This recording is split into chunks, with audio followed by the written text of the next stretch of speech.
Israelis are heading to the polls Tuesday in a hotly contested general election. Prime Minister Netanyahu is in a tight race, and the results could have global implications. Netanyahu vowed that if he leads the next government, he would not allow the creation of a Palestinian state.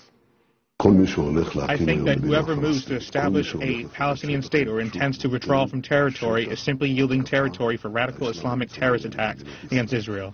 This is the genuine reality that was created here in the past few years. Those who do not understand that bury their heads in the sand. The left-wing parties do it. Bury their heads in the sand, time and again. For more on the Prime Minister opposing a two-state solution now, we go to CCTV's Roy Rottenberg. So, Roy, why the sudden reversal here? Well, it's unclear if this is more true to what he actually believes or the previous position.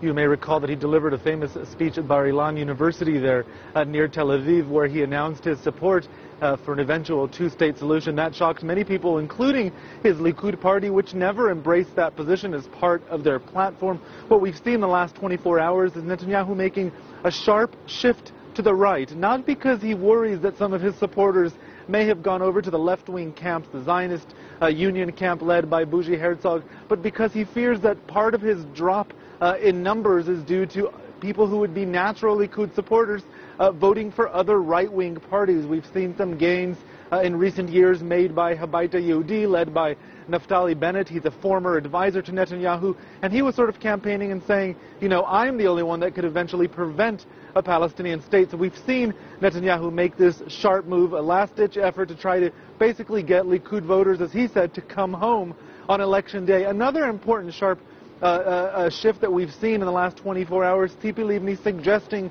that she might give up her rotation as prime minister. That agreement with Bougie Herzog made 2 months ago, giving them a joint pre-election coalition, if you will, that saw them giving a big surge ahead of the election. Tzipi Livni saying that she doesn't want to do anything that would stand in the way of Herzog getting the next coalition government, suggesting to some, however, that it may pave the way for a coalition government with Likud as a minor party, either with or without Netanyahu.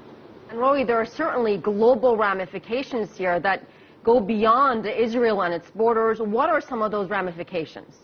Well, indeed, like I said, it's unclear if a Netanyahu-led government would have actually achieved a peace deal with the Palestinians, one that actually eventually led to a Palestinian state recognized by the Israelis.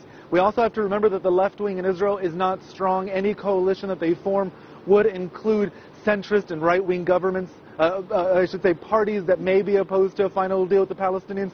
So even if you do see a labor-led government, let's not jump the gun here and suggest that that may result in a deal with Palestinians. We've also heard from the leader of Meretz, a left-wing, left of Labor Party, saying that they need to also pass a threshold to ensure that they pull any future government further to the left. So it's too clear to draw any conclusions about what this means for potential ramifications with the Palestinians. Right now, all focus again on domestic politics.